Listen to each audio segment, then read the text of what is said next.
Welcome to the Chelsea Skidmore Show. I'm here today with my guest, Nick Simmons. Hi there. Writer, musician. Trust fund hippie, yeah. I thought the funniest way to start would be to talk about how upsetting it is that Roppongi has closed. It's closed? You didn't know that? What? Yeah. I'm really sad right now. Do you want to start this way where it's like tragedy? Fuck, I feel like I just lost a friend. Okay. The location is done. It's not just under new management. It's just It's over. done. What the fuck, man? I know. I was going to go there after this. So you introduced me to this sushi spot that's a couple of blocks away from the Comedy Store. Well, people should know, like, above it is the sort of like... Sushi Park. Yes. I mean, I want to get into all the sushi restaurants. Sushi Park is like in one of those, people from the Midwest will roll their eyes because it's like a hole in the wall that is $1 million.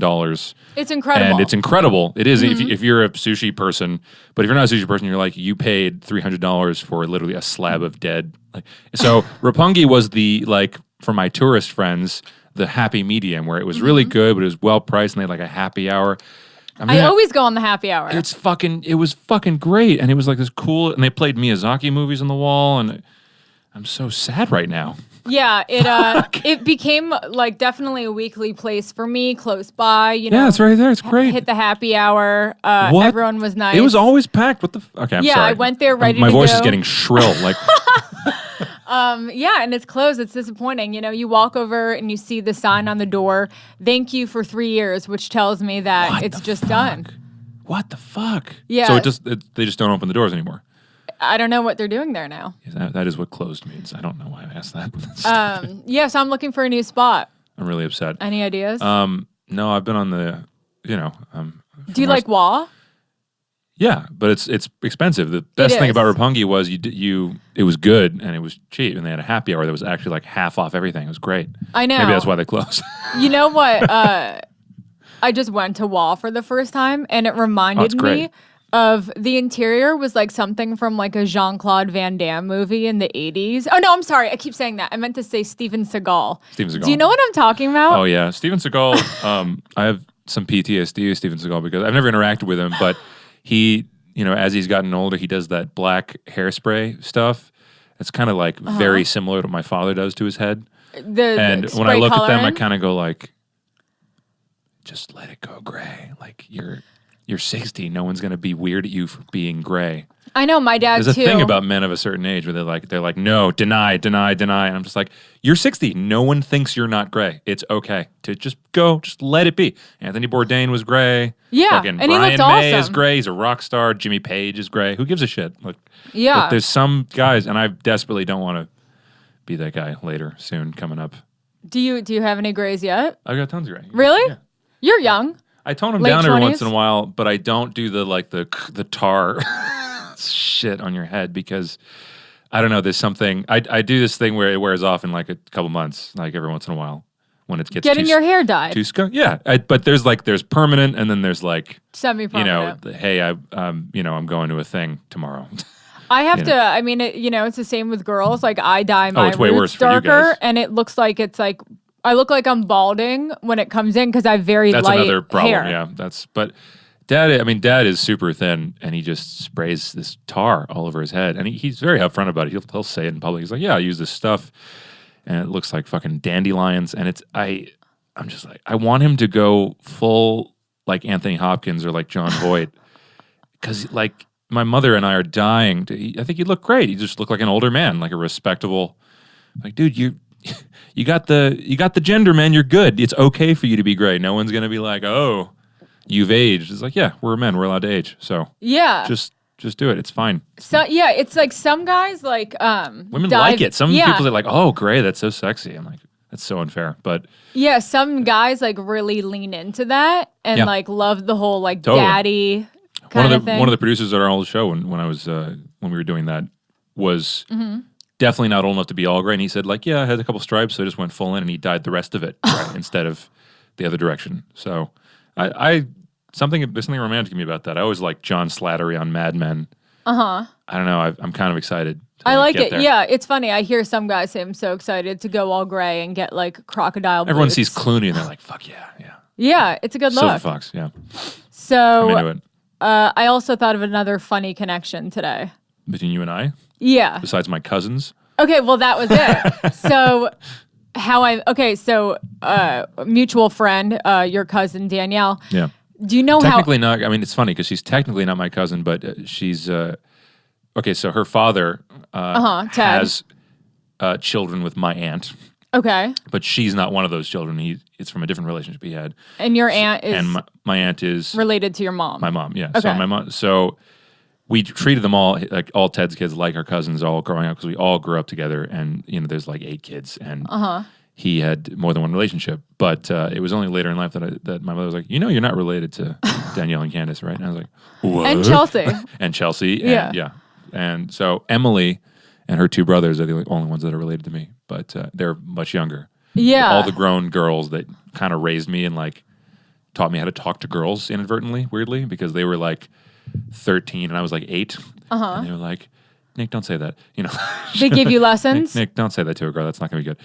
And yeah, so none of them are related to me, which is odd to think about now because I still definitely think of them as my cousins. I feel like people have that though with family members. They call people like an uncle and it's like a family friend. Yeah, it's so you used to hang out with my quote unquote cousins. So how I met her, I just put this together. She used to live with Jimmy. Do you know who Jimmy is? Not off the top of my head. James DeBello. Oh, who's the long-haired guy in Detroit Rock City. Oh, that's right. Yeah, that's How right. funny is that?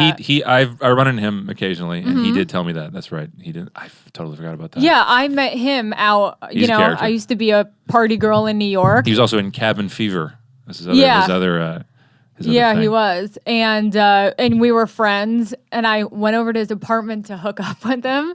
With Jim? Yeah. Hey, this is Jimmy. like literally 10 years ago. I hope he hears 10 years ago. And I met Danielle there. And I just thought that was so funny because I was like, "Oh my God, you were in Detroit Rock City." You were always going to meet me. It seems like there was no way. I know, and other mutual friends too. Yeah, a couple. But I loved that movie, Detroit Rock City. I forgot. I loved that movie growing up. My mom plays like a weird Mrs. Robinson. Yeah. Chick who stripper or something that he meets in a. She's like I a cameo. I think she was like a MILF. Yeah, she was like the. She was at the male strip club. What's funny is like this was years ago, and she was still to a teen movie. She was still like the older lady. She was like in her 40s. It wasn't. She's gorgeous. She wasn't like. Very attractive family, by the way. Actually, Mr. Rob, thank you. Very sweet. Yeah. Did you like the movie? Yeah, I mean, I remember seeing it when I was really, really young, but I thought it was funny. The woman who's in all the Insidious films is also in it. She plays the overbearing mother. Yes. Mothers Against the Music of Kiss. Yes. Mom. Yeah. Yes. Are there organizations like that? There were, for sure. There's definitely, they used to have protests. They thought they were satanic, which I don't really blame. I mean, my pop's name in the band, his nickname was the Demon, and he used to breathe Really? fire. Yeah, they definitely all courted that thing. I mean, Alice Cooper and Sabbath, they all were like, oh, it's pissing off moms? Good, this is going to sell more records. Yeah. Basically.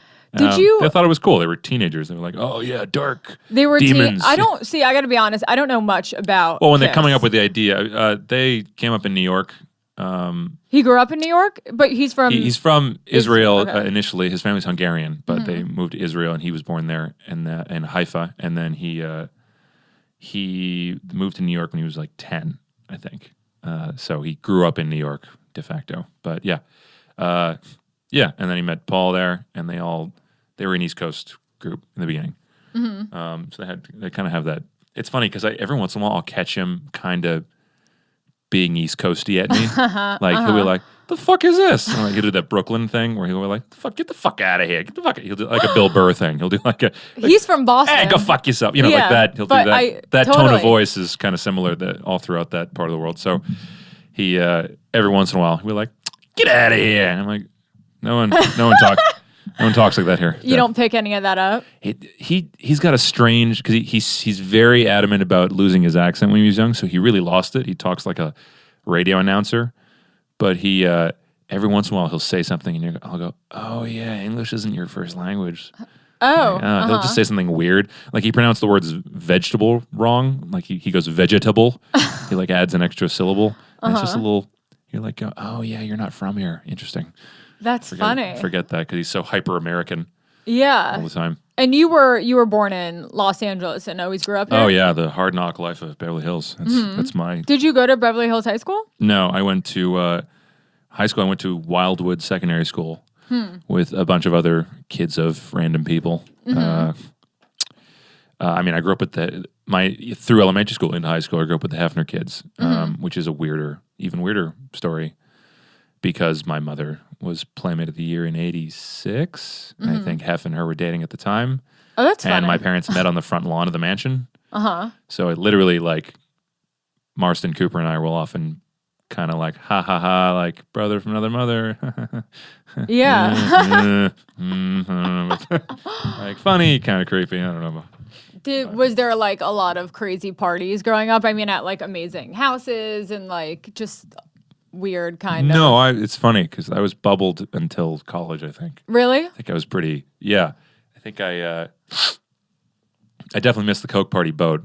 How'd you miss that? I don't know. My the friends dad's that you never hung done out with? anything. Really? He's been sober his entire life. He's like a teetotaler.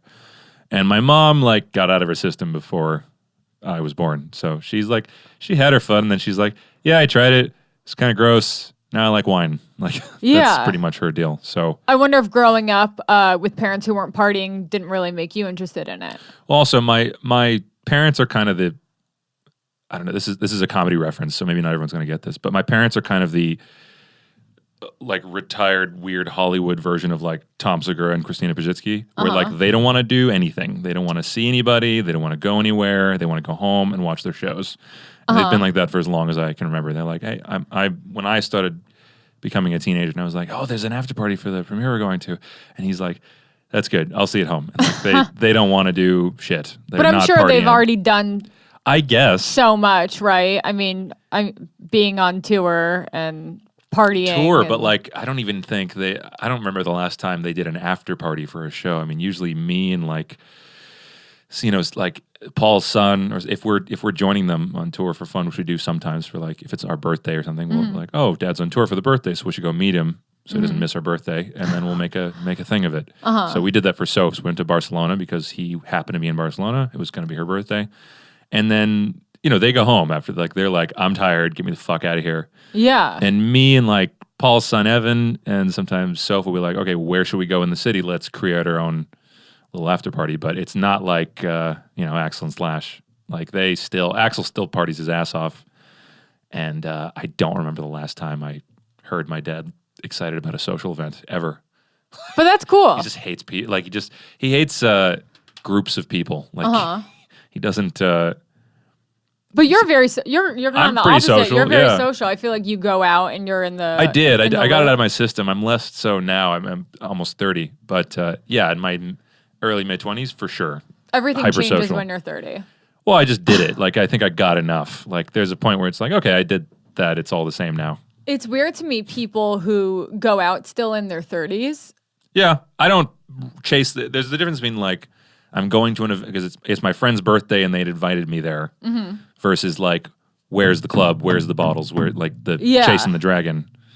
I feel like that there's an age limit on that. And that's a very like, I feel like I can imagine you hang out with some people. I mean, like, I'm sure you're friends with like a lot of right. Yeah. I mean, I'm not wrong, right? Tons. I feel like I know who you hang out. I feel like I could like. It's funny because I don't utilize that resource anymore. But if anyone came to town and they wanted to go somewhere, I could probably set them up, which is like embarrasses me in a way because that shows how much I, right after college, I took a year off and just kind of had some fun. So that's how many. But you should be doing that when you're young. I guess. And also promoters, like, they look out for someone who has some sort of peripheral relationship to something quote unquote cool. So they hear I'm in relationship to some sort of celebrity and they bring me into the fold. And some of them are really good people, funny enough, but most are not. Yeah. Some of them are. Everyone's using each other. There's a couple exceptions where they're like, I look at them and I go, I don't know how you got into this line of work being an ethical human being, because it's amazing the kind of sociopaths you're surrounded by. Yeah, I wonder how one decides to become a promoter. Dave-O, don't you? Dave who? Dave Osico. He's like the one. He's I like feel Mr. good that I don't. No, he's the exception. He's like, it's amazing that he's not associated. Like, he's such a good dude and would never like do that thing where he throws someone out because of their looks or whatever. And he's more than that. Like, he's graduated from clubs now. He's doing like brand I don't know, he's just like a professional socialite and he knows everybody and he's one of these guys, these round town guys. And you meet him and you're like, why are you so nice? You could easily get away with being an absolute dickbag. And he's like, all my partners are. And I go, yeah. And he goes, I don't know. And he's also sober. That might play a part. Yeah. But he's like the one diamond in the rough surrounded by just shit. Like, shit human beings. That's good. At least there's a couple good ones out there. Yeah, there's one or two. I heard Mike's not bad. He's a good guy. But yeah, like, it's amazing you can be a good person and then have to deal with horrific people from all directions and not like, it doesn't rub off on you. I don't know how to do it. Yeah. Well, I feel like you're a nice, intelligent. I try to be nice. Down-to-earth guy. It could have gone the other way. I agree with that. I know some people in my same position or better position who are dick bags. I feel like that's your only job when you're born really lucky in anything. Like, it doesn't have to be you're in a famous family of some kind. I mean, I just think that, you think of it like the lottery. Like, if you got a winning lottery ticket, you go, oh shit, like, I'm going to be probably comfortable for most of my life. Shit's probably going to work out more or less, the important stuff at least. Why not be a good person? Why be why? And did your family what else teach does you that get? Or I don't know. Did you kind of come to that on your own? I don't know. I think that's more my liberal guilt impressing on me. Like, I think that's me feeling guilty for being lucky and trying to compensate. Because, just lucky. Like, hell, how lucky can you get? You're born in one of the most protected, developed cities on the planet, and I'm never going to starve. Like, I'm never going to be out on my ass, probably. I'm very adamant about being independent and not hitting daddy up for the card. But if shit hit the fan, I know I'd be okay because I'm close with my family and they'd probably step in. So that's like a crazy luxury. And people really resent you when you have that crazy luxury. So even when you're a nice person? Isn't that like it's more like Twitter unfair? feedback, but there's no reason to. That's obviously, and I'm not saying this to like rag on anyone, but that's their own shit. You're jealous of someone who's that lucky and didn't earn it. Like, and I totally get that. I feel that way about some people until I realize like, oh, I'm also one of those people. Yeah. So it's like, yeah, again, like, but I try to look at it like the lottery ticket. Like, you wouldn't feel that way about someone who went to a gas station, bought a ticket, and like, holy shit, it worked out. You would go, oh, that's amazing. Look at that dude. He struck it rich. That's amazing. You wouldn't go, fuck that dude. Like, he didn't work for that. It's like, no, he got lucky. Yeah. There's nothing unethical about getting lucky. Just don't be an asshole afterwards. Yeah. It's not. That's a good way to look at it. Luck plays such a crazy part in even the most, like, pull yourself up by your bootstraps stories. I mean, I think even my father has a lot of luck to thank because he happened to be brought to the city at the time when rock and roll was cool. Like, what would he do if he was 4 decades later and he was that age and it was disco time and timing. or EDM time and your face paint band is going nowhere no matter how hard you work if nobody likes it. So he was lucky that he liked that music at the time when that music was popular. He found those partners, happened to meet that man. Like, there's so much luck involved of anything you can, any success you can point to that I think being an asshole is silly. There, but for the grace of chance, go any of us, literally. So, yeah. Do you think growing up in a creative family made you want to, grow up to, be creative yourself as a musician, a writer? I just realized that lamp says dead babies on it. Oh my God. I don't know who put that up. Oh. We're in the Comedy Store right now. It's okay. Yeah, I think Mike wrote all that. That seems like his. Amazing. Sluts. Random. Religious people, jokes immigrants. About mass transit. That's fair. That's somebody's notes. He's funny. Sorry, what did you say? What did you ask me? Do you think growing up in a creative family made you grow up to be creative, gave you the kind of freedom to grow up to be creative too? I don't know. I don't know if I liked it on my own or not. They didn't push anything on me. They were just like, they did that whole, you can be anything you want to be.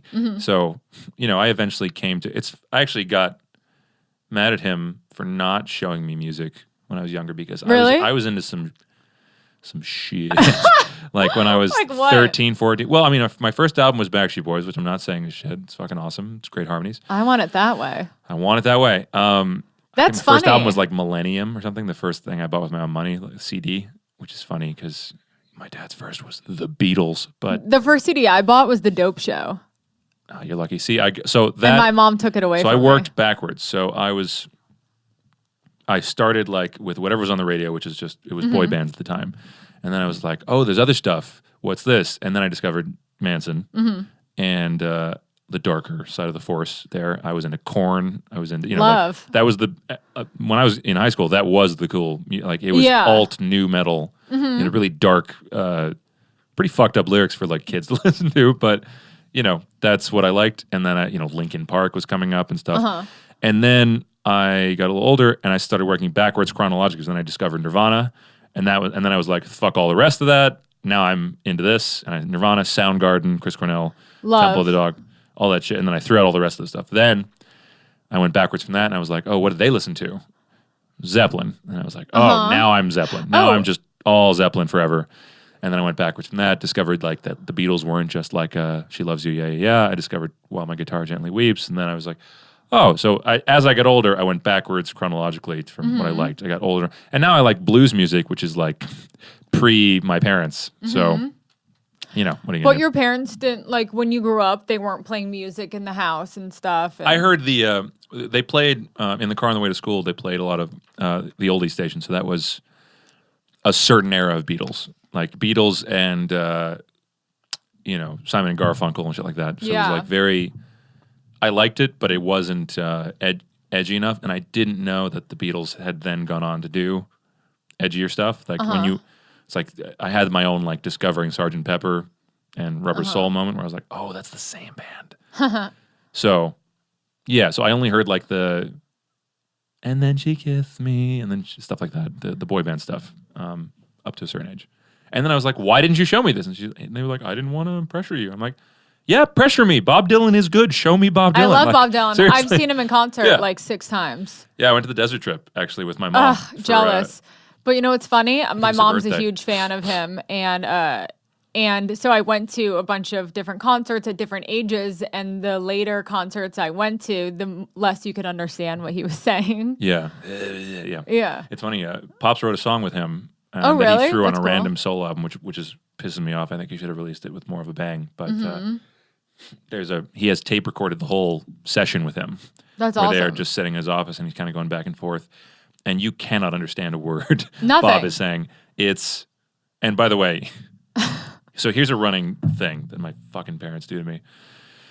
They have this habit of introducing me to all the heroes I love now when I was too young to remember. And you're like, can we get a fucking... There's like a picture of Bob Dylan like holding me as a baby. The baby that didn't give a shit about who this old man was. Now I care, and now we can't get a hold of him. And I'm like, why not now? I would love to be picked up by Bob Dylan now if he could. But like, you know what I mean? Like so whenever I mention him, I'm like, oh, I just got into... as I was growing up, I was like, I just got into Zeppelin. He goes, oh yeah, Paige came to the house. He played blocks with you, and I'm like, what the fuck? Oh Why didn't you tell me that? He's like, God. you never asked. You didn't seem to care. I was like, of course I didn't care. I was 5. Now I care. I'm 15. You have a lot of good TBT picks, I'm sure. So many. Thankfully I met Paige again when I was older, so I had my fanboy moment. But That's awesome. What do you think of? Fuck, I don't know the name of them, but I'm sure you will. What do you think of that new garage high school band who sounds like Zeppelin? Oh yeah. They're around. Greta Van Fleet is the one I think you're mentioning. Yeah. I mean, there's a couple, but yeah. What do you think of those guys? I like it. I think it's fun. They're all friends with Scott and that whole crew, so they're nice kids. Yeah, I heard them on the radio, and I think my mom. I think they know exactly what they are. Okay. They want to be a nostalgia act. Okay. They want to sound like Zeppelin, and that's exactly what, you know what I mean? It's not a band that's trying to say, we are totally original, and you caught them sounding like Zeppelin. I think that's very intentional. It's weird, though, seems like they're because straight up going for me, they're getting away with it. Oh, yeah. And there's a couple songs where I was like, oh, that's really close. I know, and I like it, and it's like... Yeah, I'm of two minds, because I like hearing it. It's cool that, people today want to hear it. Are bringing that kind of style back. Yeah. I wish more people were like that because I don't feel know if like it's really music coming back in any real way. But I feel like music, like, you know, used to be so much cooler. I don't know. I like a lot of stuff today. I'm pretty eclectic and weird. People think, you know, my background and I have long hair. They think I'm just a rock guy, but I'm really not. I mean, one of my favorite artists out right now is James Blake, who couldn't be farther. It's like neo soul R&B, weird electronic shit, but he's just got great. I like anything with a good melody. So, yeah, that makes all the rock guys uncomfortable when I talk about that. I know like the I'm name. betraying their religion. Like, are you? Do you feel like pressure to kind of be like this rock guy, and you're like breaking through? And this especially when I image? play music, I usually play blues, soul, and like big band stuff. That's just the stuff that I like. So I go more roots than I do. Yeah, because rock music. I don't really play rock I feel music. like you're influenced too by like Black Keys, right? No. I mean, even like when you think about Zeppelin, they have, I mean, the well-known songs are rock and roll songs, but so much of their catalog, a good like half of it is like roots music, like either straight up folk, acoustic folk, or straight up blues music, like very primordial blues. Like there's some songs there that could have been written 3 decades earlier. And so they were like definitely a throwback act even in their time. They were doing the British blue-eyed soul thing. So to put them in the same kind of category as like AC/DC doesn't really make sense to me because AC/DC is a straight-ahead rock band. Zeppelin is a electric blues band, essentially. I mean, that there was the British blues invasion was a subgenre of the British invasion. Like Cream. Cream is a blues band, essentially, but gets grouped in with rock bands because they're electric, and they inspired a lot of rock bands.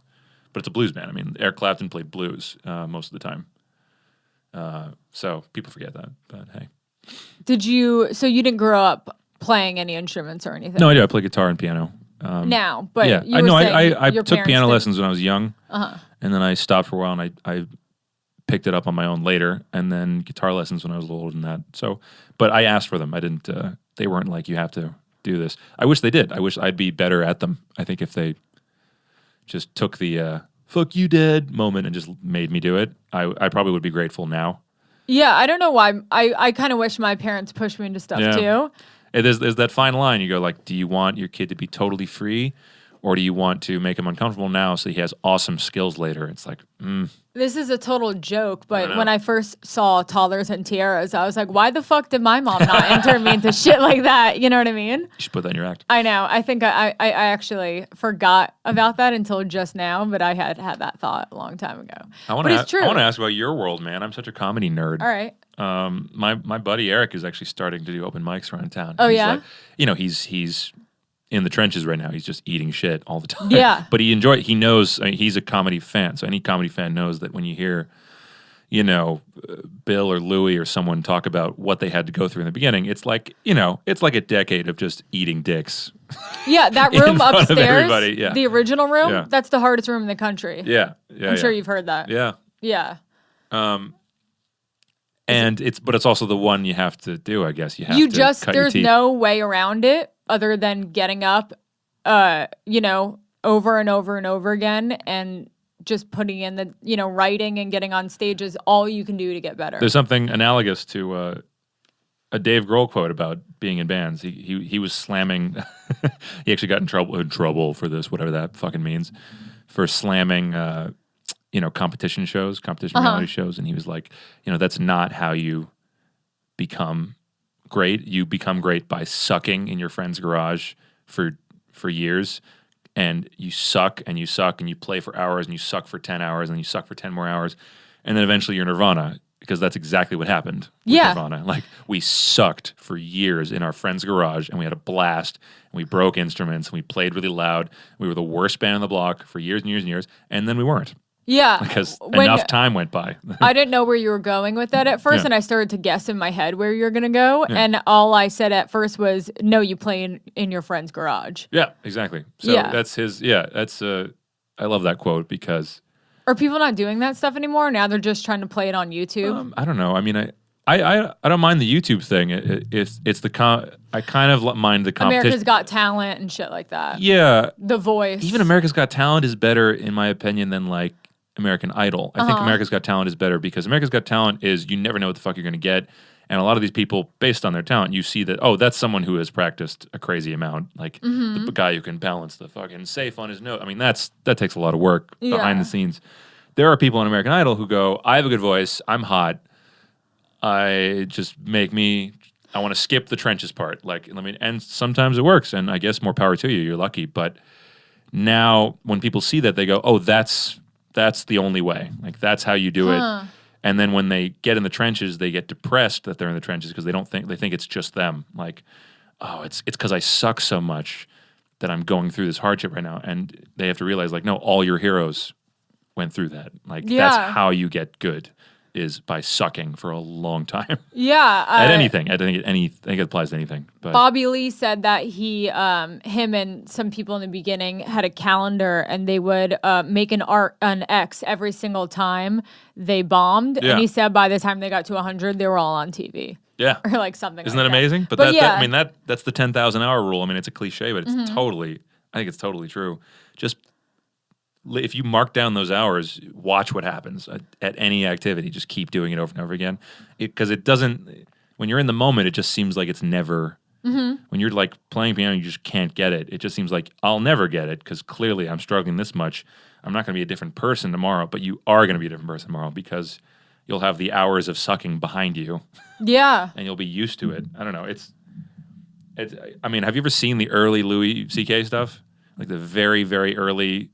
It surfaced like Comedy Central half hour. Like even before that, when there's footage of him in like when he was like 20 or whatever. Yeah, and he had all his hair, and he was doing like noises and stuff. I've looked up a lot of stuff before. He's like he was fine. He was like this mediocre comedian, and it took him till he was like middle aged to become this like the FX show happened, and to become this like comedian's comedian.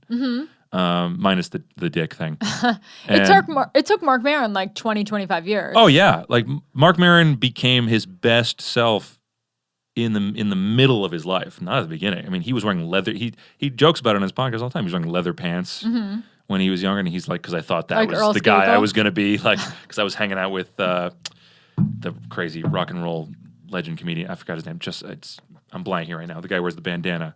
Sam Kinison. So he was like, I was hanging out with Sam Kinison, I wore leather pants, and that's the guy I was going to be. And then 10 years went by, and he just wore glasses and just talked about how his divorce sucks. And all of a sudden, this real thing came out, and he realized that. And people look at the old leather pants and go, what were you thinking? He goes, no, Marc Maron wouldn't have been Marc Maron had he not gone through the leather pant fate. Like, I think you're always evolving, as a comedian with your style, which is, people think sucking is never part of that. Sucking is the only part of that. You have to suck for more time than you're good, I think. Unless you're a true prodigy, which that exists. There's like the 10-year-old kid who's just a whiz on who's Mozart. Yeah. There's always those people, but that's the exception. That's not the rule. The rule is suck. Suck forever.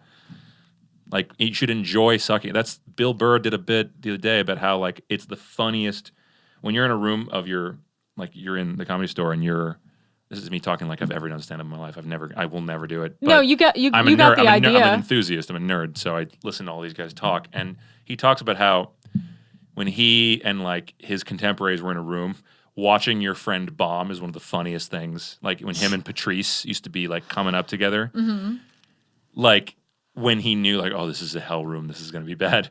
And then it becomes like, you're laughing because you know your friends in the back laughing at you. Yeah. Because like, oh, you're eating dicks. Like, just eating it.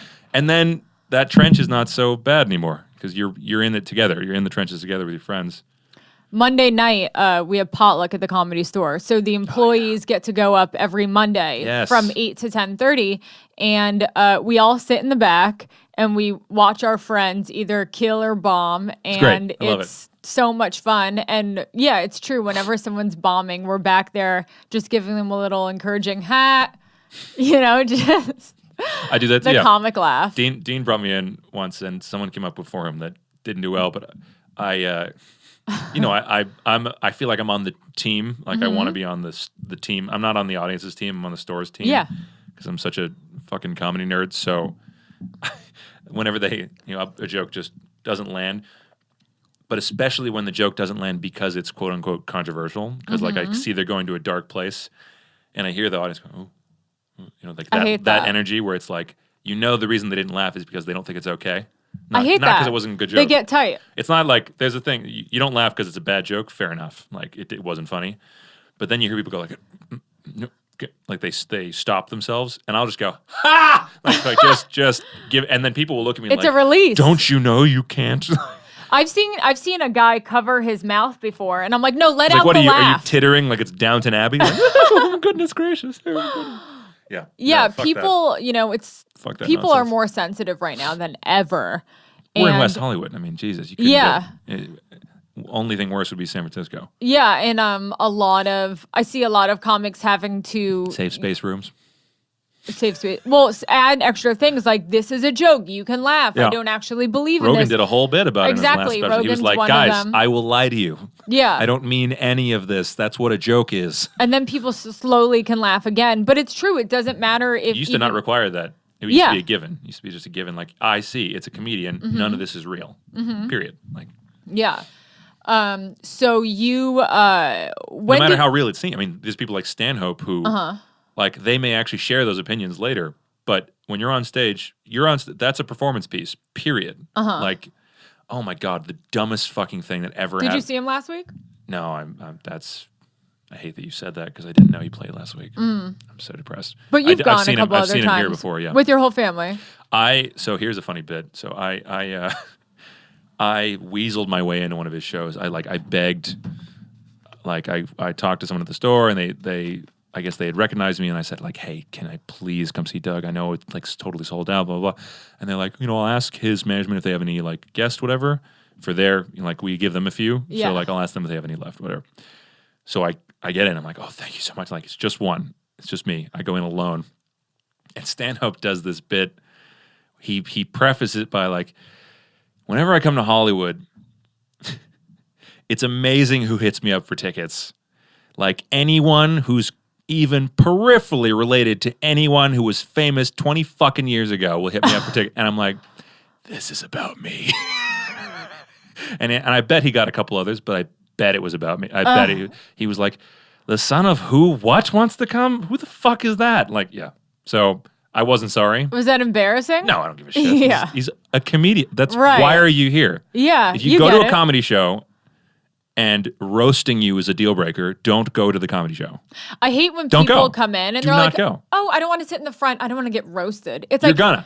Well, or you might. Or to be honest, I truly feel like out of 10 comics on a lineup, 2 of them even do crowd work. Right. Most people just want to do their jokes. They don't even fucking care. Right. And it's like if you yell out, they'll roast you. But yeah, but it's almost like egotistical to me that everyone's it's like it's always about me. Yeah. Yeah. Yeah. So I think it's the customer's always right disease, where it's like this is the one kind of thing you can buy a ticket for, where they don't just blow you the whole time. Like, they're actually like, if you don't follow our rules, you're out, and we won't give you your money back. Mm-hmm. And I love that. I mean, that's what I love about like crazy weird chefs too, when they kick people out because they don't eat their sushi right. I fucking love it. Right. I love it. Asking for soy sauce. I love it because it's just digging your heels in, and you're like, no, I'm going to do this right no matter what you say. And I hate the fucking Walmart crowd where it's like, no, I demand. And by the way, the people who are like that the most are my parents. I fucking hate when they give waiters the third degree. They don't treat them like second-class citizens or anything. They don't go that waspy with it. But they sometimes will be like, I ordered it, well done. Yeah. Like, they'll do that sort of like thing. And I go, who, the waiter? Still a person. No, they'll do that like. Oh, your parents. It's not that they brought up that they got the burger wrong or whatever. It's the way. And I'm so the opposite. I would never give a server sass because someone did a bit about this, like, oh, Tosh, like, your ranch dressing is not that fucking important. I love him. He's so funny. It's exactly right. It's like, what are we dealing with here? Like, what is the issue? It's a sandwich. So why are you angry? Like, are you starving? Shut the fuck up. Like, just tell them, like, hey, sorry, I got well done. Oh, sorry. And it's over. You don't have to go like, oh, jeez, sir, fucking like, they're the then don't come back. Just relax. Fuck. Yeah. I hate that. I hate people. So I hate the customer's always right shit. So I love that comedy's like this space where it just doesn't fly. And people get as angry as they possibly can, and still like, no, we're gonna kick you out. And this, I love it. And this comedy club in particular, I feel Love like is the most punk rock one of all. Love it. You know, everyone who works here, like, you know, people are generally nice, but there is a little bit of like a dismissive attitude, I think, amongst everyone here. And it's just funny when people come in, they're like, it's his birthday. And we're like, we don't give a fuck. I don't give a shit. Yeah. Like, either you want to come see the show we have going on with or without you. The show will go on without you. Yeah. Or you don't. This is what we're selling. Take it or leave it. We're not going to roll out the fucking red carpet. We're not going like, it's my birthday. Can you do a bit? And we're not singing Todd happy Berry birthday did a bit about to that. you. He goes like, he gets emails sometimes when he was not as successful where someone would go, I heard you're coming to Albuquerque. You know, it's my friend's birthday. I hope you totally rag on him. And he goes, oh, well, you know, my show's tomorrow.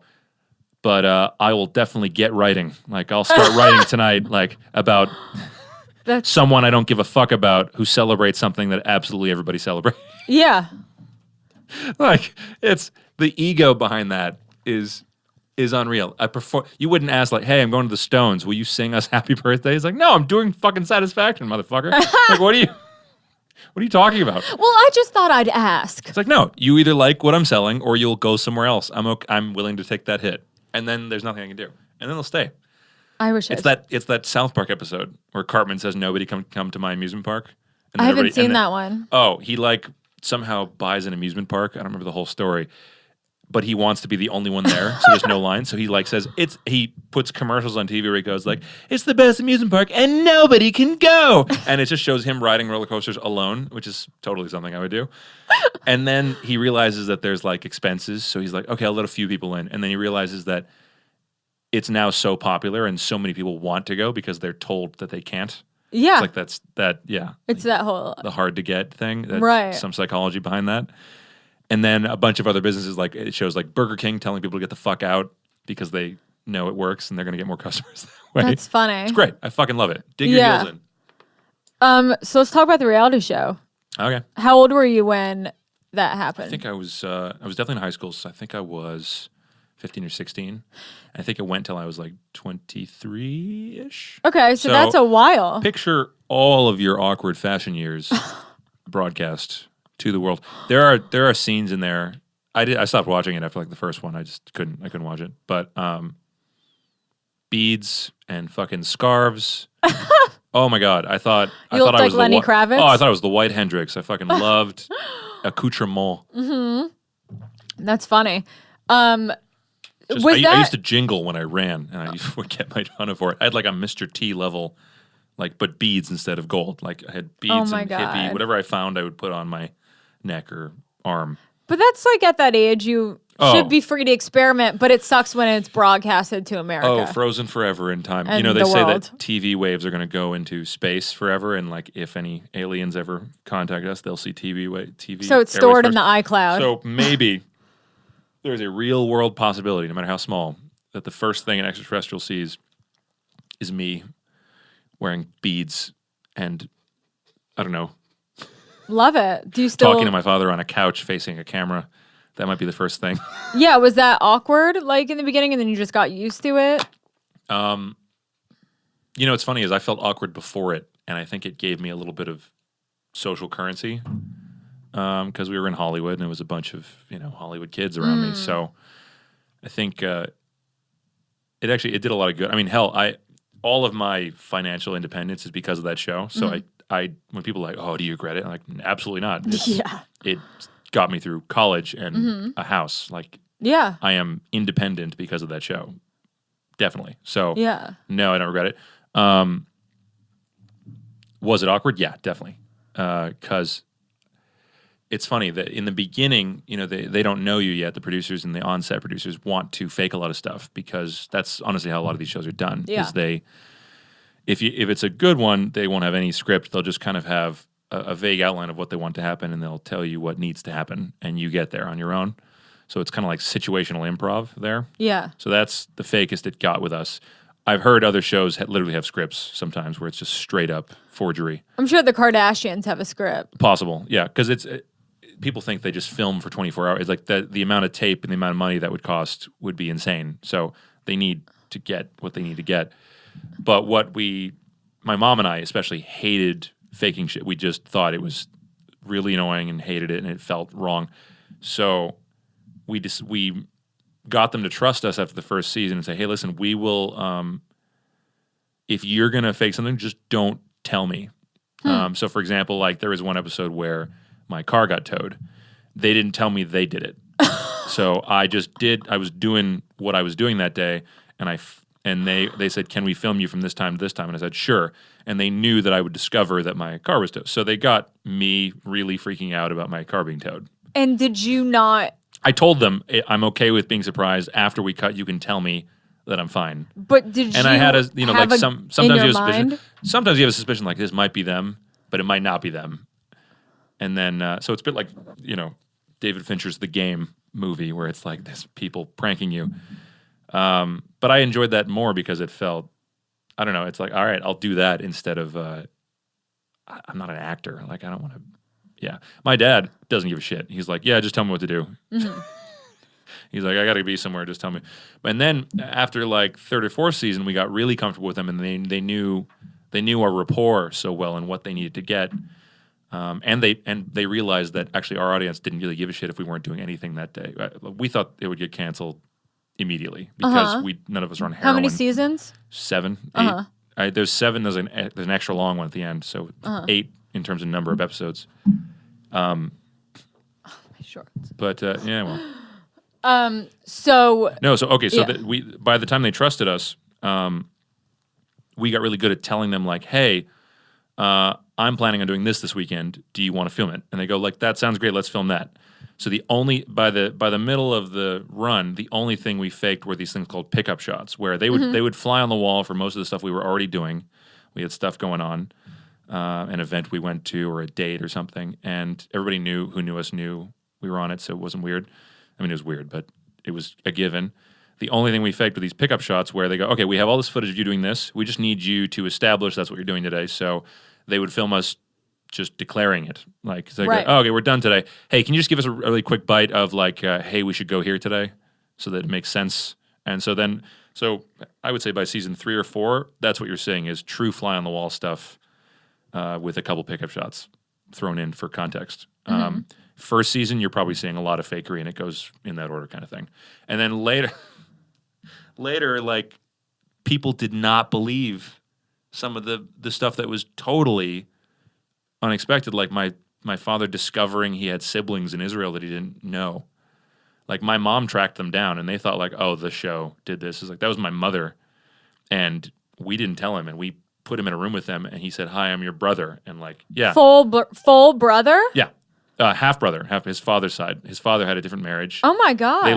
They look very similar. He looks like me, and he walks in. And he goes, "Wow, you look a lot like my son." He goes, "Yeah, I'm your brother." What and he the goes, fuck? What? Yeah. So everybody thought, oh, they faked that, and no, it's. I couldn't convince anybody. But did he get upset that he was set up for such an No, he started crying. It was intense great. We went to Israel. And we found them, and then we set up this, like, we rented out a restaurant without telling him, and he said, we're going to, walk him in for dinner. He thinks it's just having dinner, and then his siblings are going to come out. There's 4 of them, his 3 sisters and a brother, and his brother has kids, and the kids look like me when I was a kid. It's freaky, like same haircut and everything. Wow. And they walk up, and they go like, he goes like, you see the gears turning in his head, and everyone's like, oh. Wow. That's like Jerry Springer shit. There's what no way moment. That was real. Those must be actors. I'm like, no, now I know my uncle. Like, we talk all the time now. You guys are all still in touch? Yeah, he lives in London now. We text all the time. And it's like, I have this weird uncle. He's awesome. He looks like if my dad, like, took really good care of himself and didn't spray his hair with hairspray in the 80s and, like, ate well. It's like I have 2 paths. So a guy with gray hair. Yeah, he looks like a good-looking older man with gray hair. He's thin. And I kind of like, I look at him and look at Dad. I'm like, I'm going to go for the what a trip. Yeah. Wow. So, So was it at first like hard to stay comfortable when there's like cameras there and you're having conversation, not to like put on something? Yeah. I mean, I think there's always something. I mean, even now we're in a thing. Yeah. There's always playing it up. Yeah. If you're aware of a camera, it's never natural. That's why you think even documentaries, if someone knows they're being filmed, they will act differently than if they think they're totally alone.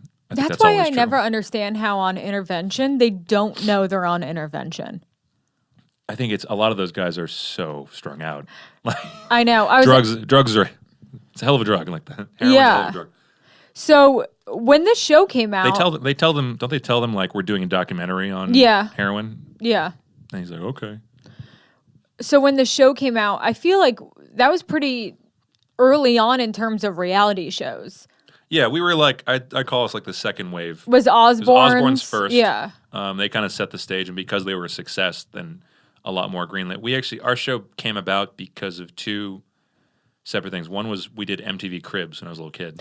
I loved that show. Yeah. I want them to bring it back. And Oh, they are bringing it back. Are they? Oh, that's good. Yeah. Yeah, there's some crazy houses now. But we did MTV Cribs, and I was like in the background of a lot of the shots, really like not letting them get a clean shot. I was like a real shit disturber. So they were trying to get a pickup shot with them like, and this is the foyer, and I would be in the background just making faces and like jumping up and down and putting my shirt over my head. So there's a bunch of footage of me just like acting a fool. You still see it? You can see it? I'm sure it's somewhere. Yeah. That's funny. And then the other one was Extra. Saw that. You know, Extra, the channel. Extra. Yeah, whatever. Yeah. So they did a segment called The Simmons based on that MTV Cribs episode where they were like, let's go more into this wacky family with these weird kids. Like that. You're the reason for the show. No. I mean, they also, the reason for the show, honestly, was people couldn't believe that none of us do drugs. Really? Because the Osbournes set a precedent where like, okay, the way it is the rock star dad is always like post-drug, kind of guy. And there's this like crazy past. And then they realize like, oh, this guy over here is kind of like a stuffy conservative dude and never did drugs. And the kids are like super vanilla nerds. Like they're not like punk, edgy kids. They're like nerdy, white bread kids. And like, how are they normal when the dad's the weirdest dude in the world and like looks like he should be an absolute train wreck? So that was like the premise of the show it was kind of humorously normal, except with such an abnormal dude at the head of the Is your dad super weird? He's weird, but not in the ways you would think. Just in the way a rock musician. A dad is like. Yeah, he's super just being dad a dad. joke. Oh, he's dad joke, Captain King of dad jokes. I remember meeting him briefly here when you guys came in. I'm sorry. And exchange a couple of words, but I remember him. He was funny. Maybe he was being funny. It's funny the first time you hear it. Okay. Yeah. Like I think everything he said to you, something, he has said. I was like, oh, he's funny. Yeah, he gets really good first impression most of the time. And then you spend more time with him and you're like, oh, those are your 5 jokes. Like those are your like dads, like any dad. They have their 5 things they say and then they just on a loop forever. I think men of a certain age, this is my theory about dad jokes, is that they reach a certain age where they think they've learned enough and then they just stop learning. Like they go, I have read enough books and I have learned enough facts and I'm just going to repeat the ones I know till the end. Yeah. And when you kind of think of it that way, people come to mind. I'm like, oh, that's totally what he does. Because I used to tell him the same story and he never remembered it. And he used to repeat the same factoids to me. And he's like, you used to blah, blah, blah. Like childhood stories they repeat forever. And then they become grandparents and they just have their little tiny, like 5 stories. So never stop learning, kids. And your family you guys are all super close. Yeah. You're really close with your sister. People think we still live in our parents' house sometimes. Don't you live with your sister? Yeah, my sister and I bought a house together, but we have money from the show and other things. But people think we either live in our parents' guest house or something. Yeah, which there's a couple of people I could name that do that in my position, but we don't do that. But like getting a house with your sister, I mean, does everyone think like... I lived alone first. I did. I lived in the dorms in college, and when I graduated, I lived in a house in Silver Lake with 3 girls. Which sounds awesome, and it's not. It just means there's a lot of mess, no toilet paper left ever. And so much hair. Yeah, a lot of hair on the shower floor. They were all cool. It's just like, it wasn't, whenever I say that, people go like, oh, yeah. I'm like, no. You don't sleep with your roommate. That's absurd. But then after that, I realized like I didn't like finding roommates. I was like, hey, how are you doing in college? And she's like, I hate my roommates. And I go, cool, do you want to try? So then we rented a place on Beverly Glen at one point, and we liked it. And so then we decided to go in together and said, like, we can afford a nicer place if we split it. Yeah. So let's go in together on this place. And like, what is that like when you guys are dating people? Well, we're lucky. We found this kind of duplex style place, so it's totally separate. It's our floors are separate, and sound does not carry. Okay. So ignorance is bliss. Yeah. Especially on her end, because she's got a steady boyfriend that we all love. He's awesome, and he almost lives with us, basically. He's there so much. So that doesn't bother me. It's more about her being bothered by me that is the bringing in chicks. I mean, yeah, I guess. I don't want her to overhear or anything. Poor thing. Aw. Well, why? She's had some interesting breakfast conversations with people that she meets for the first time in her own kitchen. That's not fun for her, but... Oh, okay. Is she a little more judgmental, do you think? No, she's girls? judgmental about if it's someone she thinks is beneath me. Huh. If she's like, you can do better than that, she will give me her full opinion. So she has very high standards for you. Yeah. She's like, she was a good one. You should keep that one. I'm like, okay. Cool. And she's like, what about that other one? Like what to her is something completely just like a hoe. She goes off like an LA hoe you were just bringing back for a hookup. Well, yeah, I mean, I think hoe is more of a state of mind than state of dress. It's a state of mind. It's like a vibe she gets. It's Yeah. not how Like, many oh my God, people hi. I don't think she cares how many people someone has slept with necessarily. It's more about like the fake voice. Like, Yes. how are you? Like Oh my there's God, some sort of you're there's so this false character yeah. that a lot of women feel the need to put on in Los Angeles greater area. And like a lot of okay, all right, can we just have a conversation? Everyone's on a massage chair. Because my sister talks very plainly, and it throws people off because they assume she's going to be a straight up Valley Girl ditz, and then she just talks like me. So, Where'd you go to college? I went to Pitzer College near Pomona, so it's outside of town, close enough to drive back. I was going to go to New York, but the show kept going, so I had to stay within driving distance of Los Angeles. Yeah, Pitzer was like one of my safety schools, and I applied to like NYU and a couple others on the East Coast because that was my goal. I just wanted to live in New York, and it was like season 5, and they were like, "We're gonna do another one," and then they was like, "We're gonna do another one." And I was How often did you have to film? On the weekends. We just filmed every weekend. Oh. So I gave up a lot of social life in high school for that, but I prefer But that. you put in the work and now you can hang out. Literally, yeah, I saved up a lot of money because I was a kid saving up a salary that I didn't have to spend at the time on houses and apartments and cars. So school and having a weekend job, it adds up. I mean, I like being independent. I don't want to not be independent. So it makes me feel less liberal guilty about all that luck. Do you have any regrets with doing the show?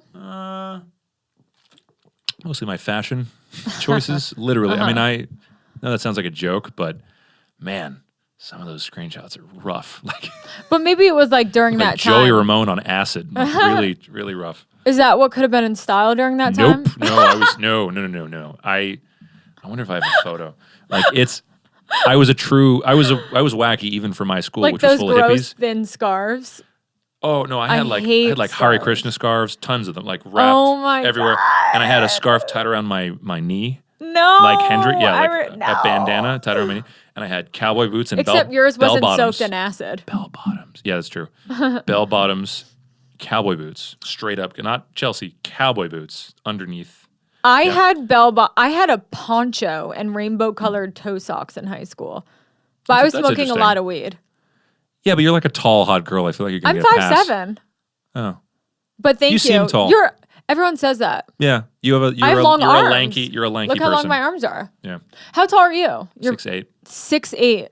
Yeah. And I mean, what's that like? Talking about it a lot. Honestly, that's all it is. I don't mind, like, what you just did is fine. You ask someone how tall they are, that's cool. What I hate is the dad joke. I literally had someone in an elevator recently, and this is not the first time this happened, in all sincerity, ask me how the weather was up there. Ugh. But the way it wasn't that they said it. No. If you said it and you're being ironic and you know that that's a piece of shit thing to say, and I'm like, I see it in your face, fine. He said it like he thought he was the first human being in the history of humanity to come up with that, and he looked. This was like like a fucking dad boner. Like this guy, he's got the front butt and the he's got the like the undue confidence that he has no right to have. He's just this mediocre dude. And he just like, how's the weather up there? And he gives me this look like, you see what I just did there? No, Like, do you? I'm cringing. And I literally said, what, man? And he goes, how's like you've never heard I it. said, what? like I immediately got Shaming upset. him. I probably reacted too strongly. And he said, I said, how's the weather? I said, how is it? I said, you have an iPhone. I said, what? And I think I said something along the lines of like, what do you want me to say? Yeah. And like, since no laughter was coming, he just got really uncomfortable, and then the elevator opened. So I was like, what do you? And I said, do you want me to like answer that, or like, what do you want me to say? And he goes like, no, I just, in the elevator opened, he's like, I gotta go. And he just walked away. It's, I think when crazy. people are really tall, I think people like sometimes just like say things audibly that they didn't even mean to say. No, of course. That's lame. But here's the thing, I can tell, like, because I experience it so often, Yeah. I can tell when it's just that. They go like, oh shit, you're really tall. And I like, that's just an impulse. And I go like, yep. And that's the end of that. And they realize it and they go, okay. This guy he was looking at me for a while. We were in the elevator and he was like, can't wait to say something. Oh my God. Can't wait. And the Can't way wait that to you're make my milking funny it joke. right now is really good. Just can't wait to make my funny joke. He's like a dog. Like, there's like, I'm holding a treat. And he's like, can't wait. What are you? He's like, how's the weather? And I should have said the classic line, which is, I say, it's raining, and then I spit. Have you done that? Yeah, I've done that before. On them? Like, no, not on them. Just like to the side if you're outside. That's funny. How's the weather? It's raining. And then they just go like, oh, whoa. And I'm like, yeah, what did you want me to say? Like, I didn't know that one. What's the right response to that? One time, this guy walked by me. I mean, like, I'm guessing he was like 7 feet tall. Very, very tall. And I audibly said, wow, he's so tall. And I was like, I was mortified. Yeah, and then you It realize just like, came oh, fuck, out. you probably heard that. The word, and I don't want to be that fucking person. Yeah, it's inevitable. But yeah, tall people don't mind if you ask them how tall they are. That's okay. Like, and especially if you ask them like a human being, like, excuse me, sorry to bother you. How tall are you? Do you mind me asking? Do people do that? Is that a weekly thing? Yeah, people do that. I don't mind. That's fine. You feel special, whatever. But people go like, damn. Shut up. Fuck you. You must play basketball, model, or have a California king-size bed. Oh, you've seen that meme of the business card that tall guys hand out, right? No, wait, what? There's a meme it's the oldest meme in the world, but I've wanted to do this for a long time. Somebody, it's like a Snapchat, and it says, I just saw a really tall guy. I asked him how tall he was, and he handed me this. And it's a picture of a business card that says, hi, nice to meet you. Yes, I am tall. 6'7". Yes, really. No, I don't play basketball. I'm so glad we had this conversation. That's funny. And it's just the text of like this conversation he knows is coming, and he just hands it out and walks away. So like all your questions are answered there. Yes, someone in my family is tall. Like there's just all the questions you could possibly, because he just has to go through the gamut. And I do have to go through the same order. It's, yes, I'm really tall. I am 6'8". No, I don't play basketball. Who in my family is tall? I don't know. Maybe an uncle I hadn't met. Maybe a grandpa. Yes, my parents are tall. Do you talk about this all the time? Yes. That's the order. Like it's the same order every time. Your mom's tall, right? Yeah. See, there it is. Well, no, I'm That's thinking number 3. now. Your mom's tall? That's number 3. Are your parents tall? Yeah. Well, I'm going off of what you said. Yeah. And then I was answering it. She's 5'10", I want to say. 5'9", 5'10". Oh. And dad's 6'2". Oh. Yeah, they're normal. I'm the odd one out. My uncle's like 6'5" or something. And that's pretty good. I remember that. It's like no one else in the family is that tall. There's a guy who's 6'10" at my gym, and I walked up and I said, oh, I'm 6'8". And he goes, yeah, I remember being 6'8". He walked away and I go, oh, I think I just got a boner? I just got burned. Yeah. Oh. A boner. You've been in the Comedy Store too long. Who's your favorite stand-up right now, up and coming? Up and coming, Fahim. I mean, anybody like, new? Well, I should look up. I feel like a dick saying up and coming because he already been there for 10 has had years, a yeah. But I love Fahim. But I'd say people who everyone doesn't know. Right. Fahim Not household Anwar. name. Fahim Anwar. Do you know him? I don't think I do. He is so fucking funny. He's so funny. He has had a special, but it was on CISO, and now CISO doesn't exist. Right. He's. I remember when people were pushing CISO. Yeah, he it kind of came and went. He's incredible. Incredible. Who would you compare him to? I don't know who I'd compare him to. He's incredible at improvising. He's a really good joke writer, and he has really funny act outs. He's super free, and he's just fucking funny. You have to, yeah. I'd like to see him. I love Theo Von. Theo's great. I've met Theo before. Yeah. I saw him years ago, but yeah. Eric Griffin. He's Theo has a Netflix thing up, right? Yeah. Yeah, that's good. That's about time. Eric Griffin's great. Yeah. He's dating a friend of mine. As far as I know, Rachel. Yeah. He's one of my favorite performers too. Yeah, he's funny. I love when he has so much material too. His favorite thing to do, I've seen him do it more than once, is when he calls people out for being in the bathroom of the comedy store. Like he'll go like, "Who's in the bathroom? Should we all wait for him? Should we all ask him like what he's doing? Do you guys want to go in and ask him if he's taking a shit? Like just make sure like that the person who's trying to be discreet cannot be discreet. I love it because the person comes back and then everybody looks and they go, "What happened while I was gone? Like what's going on?" Do you know who Kyle Dunnigan is? Yeah, that sounds familiar. He's super funny. He was the writer on Amy Schumer's show, and he does this funny thing where someone gets up to go to the bathroom. The second they leave, they go, "Okay, everyone, when she comes back, I'm going to say the word banana," and pretending that's like the end of a joke. And great. Everyone is going to stand up and applaud and pretend it's the funniest thing they've ever said. And then I'm going to say, "That's the funniest joke. I don't think I can ever tell it again." And everyone's just going to go nuts. And he does it all the time. That's amazing. And it works every single time. And it's really fun to be a part of. Probably asks like, "What was it? Tell me what the joke was." Yeah. Neil Brennan is my favorite writer. Love. Did you watch Three Mics was amazing. It spoke to me.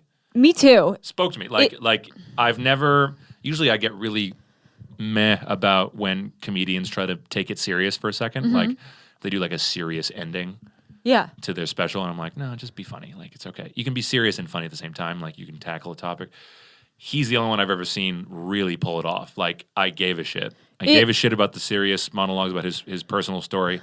And then I came with him for the comedy, and I went back again. It was great. I don't know how he did it. Yeah, it was absolutely incredible and so moving, and I felt so connected to it. I knew a little bit of his story from him doing podcasts with Joe Rogan and stuff, where he talked about his seizures and his weird depression therapy. He's had like the experimental treatments he's gone through. It's a crazy story. Yeah. And him with Chappelle. Him talking about doing K? Oh, yeah. For depression? Like taking K medicinally. And like having shock therapy on his temples. My friend does that. That's insane to me. I know. It's, I don't have depression. Yeah. So You're the only one. I don't. Yeah, I know. But I have a lot of friends who have it. And I don't have I have what's called dysthymia, which is like the common one everybody gets in their teens, which is just like, if major depression goes like this, Deep Valley, dysthymia is like that. So it's like more often, but not as serious, and it's probably fine. Yeah, I can't like wrap my head around it though. You know, it's like okay, well, remember what going through a breakup feels like. Okay, but remember like week 3, where it's not fresh enough that you're just like thinking about it all the time, but you just kind of feel like shitty. It's like that, but with no breakup. You know what's funny? That's what mine feels like anyway. Yeah. Like there's a moment where you kind of go like, I'm going to be okay. Well, you know, I search for what's wrong. I'm like, wait a second. I'm upset about something. Like something. And then I was like, oh, there is nothing. Like there's nothing. I thought I was like, I forgot what happened that clearly upset me for a logical reason. I go, oh, there's nothing. And that helps when you realize like, oh, it's me being crazy. Write it out. Like, just write it out. It's funny that you say week 3 because I feel like the first 2 weeks are the hardest. Yeah, the hardest. So like I don't have major depressive disorder, thank God. So that's, that's like, you ever seen Stephen Fry talk about his? No. Fuck, man. Like he did a documentary about it, and he has an episode while they're filming, just coincidentally. Like he didn't think he was going to have one, but he has like a major depressive episode as he's getting out of a car, and he like has to lean against the car, and he almost like loses his footing. Wow. And they say like halfway through the documentary, he disappeared, like he left the country, and he like holed up in a hotel and couldn't leave. And he's like the most serious case I'm aware of that is public about it. Like he it debilitates his life. Like every once in a while, for no reason, it'll be like he's a mother who just lost her baby. Like just the life will drain out of him. It's fast, but you can see he's not faking it. Like if you watch the clip of him, they're like, okay, I know it's tough, but tell me what you're feeling right now, because he's leaning against the car door like this, and he goes like, okay, well, it's and he's kind of like almost losing consciousness. It's crazy. It's crazy to watch. It's worth YouTubing, I think. Wow. I'll look that up. Stephen Fry talks about his depression. Yeah, it's crazy. He's sorry, it's hot in here. In here? Yeah. It's a little warm. I'm fine. It's just I'm not sweating because I'm nervous. I'm sweating because I'm hot. It's this is like so gross to even bring up, but like let's hear it. About sweating. So my friend, like, do you sweat under your arms? Yeah, all the time. I hate it. Okay, me too. I used to be really bad about it, but I've noticed as I've gotten older, maybe it was like a hormone balancing Definitely out sort of thing. I agree with you on that one. Yeah. But that's pretty much teens. Me too. Drenched. I only could wear black t-shirts up until like last year. Why do you think I still do most of the My time? entire closet is black. 100%. It became hard to go. So that's nerves. I think that was social anxiety. Like what you're wearing a gray t-shirt. Yeah, this is a little. I'm regretting it. But, I don't own a gray t-shirt. No, I had the same problem. I had. I got. I was so mortified by its effect on my social life in high school. Yeah. When you're in high school, that's everything. I went to the doctor and I got Botox shots in my armpits, and it makes you not sweat for like 6 months. I know. I had always wanted like 6 to do of them it, in each arm. Yeah. But I was worried. I was worried because I was like, that can't be good because your body is releasing toxins. I guess, yeah. I did it more than once because I was like depressed that I couldn't, like, I had to sit like this all the time. Me too. And the more I sat like that, the hotter I got, the more nervous I got, the more I sweat. It's like an endless cycle. I know. The only way to fight that is like black t-shirts. Self-confidence and black t-shirts. Yeah, you got to like relax. Yeah, everyone thought I was depressed. I was just sweating. No, yeah. Well, yeah, anxiety is a different thing. And that I had in spades, man.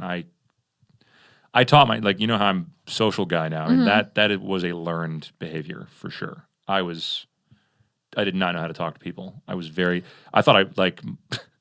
people thought I was autistic for a long time because I just did not know how to engage with people at all.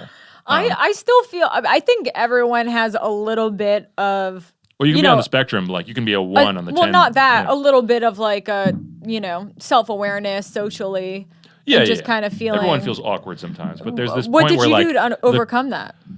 I think college, when I got my first girlfriend and finally got laid. I think that was... That's so funny. That you didn't get laid until college? No, I lost my virginity in a very awkward way, and I didn't do it again for a long time. So I lost my virginity very early, but then I was like, well, that was awful. Let's never do that again. And then I just The first time is horrible for everyone, I feel Yeah, like. and then I think I did it again in senior year, but it was like 16, and then 2 years went by. You nothing. Had sex before you were 16? I had sex like right around 16. Yeah, same. And then... What happened? And then not again till I was 18, probably. Uh-huh. Yeah. Nothing. It was just, she was older, and she probably thought I was older because I was taller than her. Yeah. I was already very tall, and I think she thought I was... this was, this was illegal for sure for her to do. Okay. But I don't care. I wanted to do it. So I pretended to be cooler and more... I told her I'd have sex many times and blah, blah. Yeah. And... I think while we were doing it, it was very apparent that I had never slept with anyone. I think I know she didn't get hers, that's for sure. And and we were like standing, kinda. It was like, and you're like, oh, this only works in porn. Oh yeah, well when you're guys think the vagina's in the front. It's so fucking before they ever encounter one, they think like, oh, you go straight, you hug, and that's and it's straight. They don't realize it's like up and under. You don't kind of gotta like. No one tells you that. So I was like, how do you? I have to literally... Is it hard being tall with having sex with people? If you're really short, there was one time, I don't care about, I don't go after tall people necessarily. Yeah. I mean, it's nice when she is also tall, but there was one time where we couldn't kiss at the same time, like it was one or the other. Where it's like, if I'm inside you, your head's here. Oh, I see. On my chest, and I can't kiss you. And if we're kissing, I can't reach you. So... I feel like a lot of tall guys, you always see a lot of tall guys with really short girls. Yeah, I don't know what's up with that. I don't like go after. Is that? I don't know. Like, yeah, it's like Spinners. basketball players and stuff. Yeah, I don't get it. Right? I don't get it. They have like 5 foot tall. Why not go for the Avatar model? Like, why not go for Yeah. I don't know. Do you? I love it. Like, when someone's really tall, like when I date someone who's like 6 foot, which just happened, it's awesome. Believe me, it's like, it's a whole new world. I but remember I don't. that girlfriend you It's had. not a deal breaker. Yeah. Who? I can say the name? My recent ex? No, I don't know. Probably not. 3 letters? Oh, no, not who I was thinking of. 3 letters. Well, I saw you guys at the gym together. Blonde. Oh, yeah, that's her nickname, but yes. Yeah, oh, that's not her name. Yeah. Fuck. Oh, so anyways. Yeah, she's about 5'11", maybe 6 foot. Yeah. I was literally just gonna wrap up with this wedding thing by saying a friend of mine gave me these wipes. Well, he took sorry, one. I interrupted you. I get to No, it's okay. I mean, I want to talk about the anxiety thing, but there's these sweat wipes that you wipe, and they have sodium chloride, I think, in it, or some sort of ingredient. And I swear to God, I used it like a week ago. I just tried them. I didn't sweat for a week. Where was this when I was a teenager? This is so I'll text you the link because I'm gonna get it for my wedding. The amount of fucking mental torture I went through I know. because of that. Well, they must have invented these. I wish I would have known about that. I hope it's new and it didn't exist. So I don't think. They're kind of just like they're like wipes, like disposable individual wipes. So sad if I just missed out on that boat. I'm like, fuck, man, that could have saved me so much stress. Did you ever take like anti-anxiety medication or anything? No, I never went down the. I go to a psychologist, but I never did meds yet.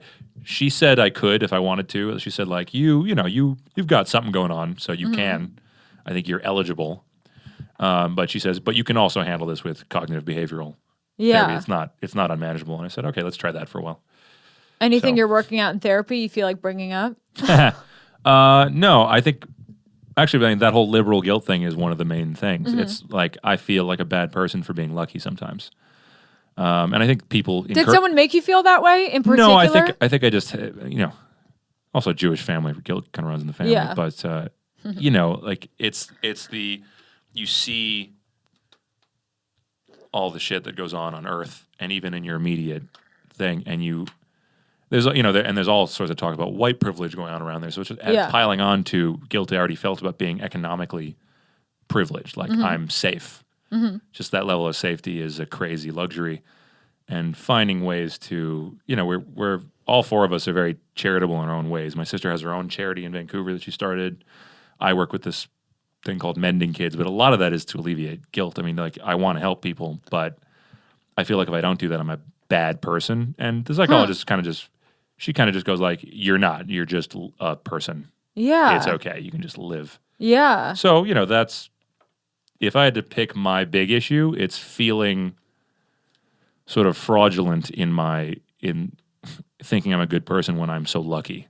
And it's like, she's like, you got to realize those two are not mutually exclusive. You can be, again, like the lottery ticket is that's her analogy she gave me. It's like if you met someone, they said, yesterday I won the lottery, I bought a ticket and I won, $20 million.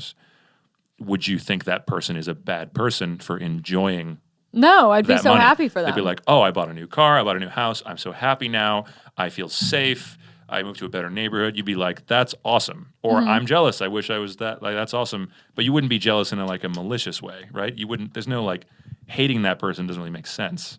Do you feel like you get set up? I would hate that person if he was an asshole about it. Then, yeah, but... Do you feel like you have to like pay for everything when you're with people? And it's like... I do feel that way. But that's annoying. Yes, but I don't know. I was also raised by old world guy, old world Andre the Giant over there. So he was like, you must always, open the door for people and blah, blah. He's very weird about that. It's amazing he was a rock star in the 70s because he's such a weird old conservative dude. Like you wouldn't think that guy would put on makeup and heels. Like he's just so... Did you put on makeup when you were younger? No, I've never worn his face paint ever, actually. What? No, never have. I imagine there would be like some adorable Halloween photo of you somewhere. My sister did a makeup tutorial as a publicity stunt for, I think it was for one of those In Style or something. How have you never put on the makeup? She wore it once. I've never worn it. It's kind of a point of pride that I haven't. weirdly. Really? There's nothing in you? I feel like that's why I didn't play basketball too. Like something everybody expects me to do, and then I just don't because I'm a contrarian. Why is that blowing my mind? It blows everybody's minds. They're like, how could you not dress up as you have a costume that's like your fam? Do you have like I don't know what the costume is. It's just like leather. He's got wings. Do you have stuff? Do I have stuff? Like in your like when you were young, did you get like a little like a son and father sort of? Do you know what I mean? No. I wore his boots once. That's the closest I ever got, and they were too big for me at the time. So it was a funny photo of me wearing the boots. Yeah. But no, I've never worn the face paint. I've never dressed up like him ever. And I have to know about the tongue thing. Is that the number one question besides your height? No, but a lot of times, yeah. What do you want to know about the tongue thing? Okay, your dad has like a really long tongue, right? You've seen me. But like, okay, I got to be honest. You've like, seen me. but I don't remember. Wait, didn't your dad like cut? No, it's like the whole Marilyn Manson ribs thing. Yeah, that's also bullshit. By the way, I asked him. I used to hang out with him. Me too. Yeah, we talked. We watched a movie under a blanket, which I think is the funniest thing. Yeah, I bet you did. You are his type, for straight up. He's great. I love him. He's so fucking funny and so intelligent. We lost touch, but we used to hang out all the time. Yeah, I went to his apartment while his house was being set up in. Oh, I shouldn't say where it is. Apartment? He rented this place before he got his house. Before he got the house. Yeah. And I've been to his house a bunch. It was. You didn't just go to his. Oh yeah, I didn't. No, we went. I guess I can tell where it is now because he doesn't have it anymore. It's this apartment that used to be like where Morrison used to hole up when he was on his like binges. Oh. Like right on Santa Monica and La Cienega. It's like above the liquor store. My friend had done a photo shoot in there. So he rented out the whole thing. Do you know? And he like painted all the walls black. And we watched Toddlers and Tiaras and Honey Boo Boo for like 6 hours and laughed. That's what he does. It was so funny because I went over there to hang out and like watch a movie. He called it a date. I won't call it a date because it wasn't a date. He wanted it to be a date. Yeah. That's all right. Everybody tries. And he was like so concerned about like he's a puppy dog. He's a nice dude. He is, but it's like he put on something. He's like, "Is this funny? Is this stupid?" Like he was all like worried about and it's just so funny how like people aren't what you would think. That's his charm. Is that he? I know. He was so insecure. He's quiet, bookish, intelligent, and very concerned. If you're on a date with him or something, he's very like considerate. Yeah. And he's not at all Mr. Edge, fuck you, motherfucker. He's only that when he encounters what he considers an enemy, like a crazy, Westboro Baptist Church person. You'd see, Antichrist superstar come out. But no, he's just he's a well-read kind of, guy who he values the intellect. I mean, that's his whole thing is he values mental things. He doesn't value. He is truly one of my favorite performers. Really Definitely. Puts on a show and uses like stage production. You know what I mean? Some people, who are some of your favorite performers? I'm sure you've seen so many. I haven't seen Iggy Pop, and I really want to. Yeah, that'd be cool. And he's still so like spry, dancing around. Yeah. Who's my favorite performers? Performers, though. Someone who puts on a show. I know. I'm trying to think because I saw Pink Floyd. God, why am I blanking on names today? I'm such an idiot. Pink Floyd. This is my rock cred is going out the fucking window right now. I'm with you on that. That's why I'm just being quiet. Not David Gilmour. Not my uncle would kill me. Oh my god. Anyway, okay. I went to the desert trip and I saw everybody there. They were all great. Moving on. Have you seen the Stones? Yeah. I think they're good performers. I think Mick's voice is not what it used to be. Mm-hmm. I think I've heard that. That takes away from it. He power walks a lot, but he's still very energetic and stuff. Yeah. It's a great show. It's funny because I think the Stones still have it in terms of physical performance. And I think GNR still has it in terms of the sound because he still sings just like he used to sing. So I think if you combine those, you have a perfect band. Mm-hmm. Like you combine, like the singer never lost his voice. And over here, the singer never lost his stamina. And if you put those together, there you go. But they're both missing something. Peaches puts on a good show. Fuck yeah. I don't know how that just popped in. Before Fergie kind of stole her thunder. Do you think so? I never you've heard that song, right? Which one? Fergalicious definitions. Oh, and that's like, the kind of same. Peaches. It's straight up. Oh, shit. Yeah. Fergalicious Oh, wow. Like Beaches. It's almost oh my god. Yeah, that whole vibe was Peaches first. That's like the whole and it's fine. By the way, under pressure thing. Everybody does that. I mean, that's fucking Zeppelin is they've he even tried to emulate some of the vocal tones of the bluesmen he was covering, and they just didn't write it in the liner notes. But that was their only crime. It wasn't like doing it. They emulated their fucking heroes. They wanted to be that guy.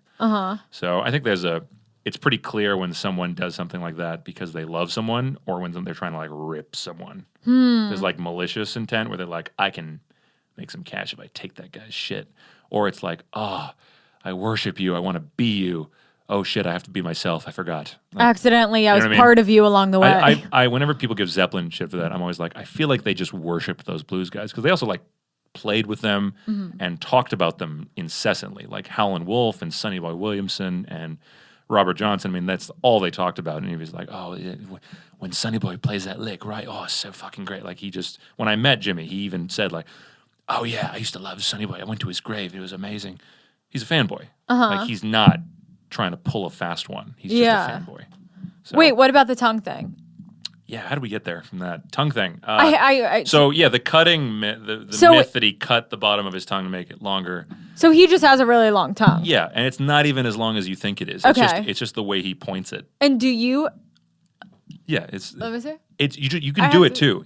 I swear you can do it. Okay, so just flex it more. Oh, do it it more. Yeah, it's painful. So that's why it's like, okay, we're done. But no, so like if you cut, your tongue is attached like all the way back. You can't just like, it doesn't. Ew. Your tongue is attached to the entirety of the bottom of your mouth. It's not just one little strip. Yeah. Like it goes all the way to the gum. Like so you've spent some time on this. No, because like people told me, we talked about how all the reasons why that's not possible. Because like, snipping that would just cause you to have a cut in the bottom of your mouth. Ugh. Your tongue would be the same. Well, that's a misconception. Any other and the ones? rib and Manson, the rib thing is bullshit because flexible people can already do that. You can already put your head in your crotch if you are flexible enough. You do yoga. Yeah, it's possible. You've seen those people at the circus who can put their ankles behind their heads. So like that person could probably. And half the girls in LA. If they really wanted to. Yeah. I could do that. Anyone could do that. Hey. And then we'll wrap up. Tell me about what you've been writing for Huffington Post. Oh, I haven't written for a while actually, but I have, I've got some articles up there. I did a couple interviews. I interviewed Sam Harris, who's this great, crazy, controversial intellectual who writes a lot of awesome books. I interviewed Brian May from Queen.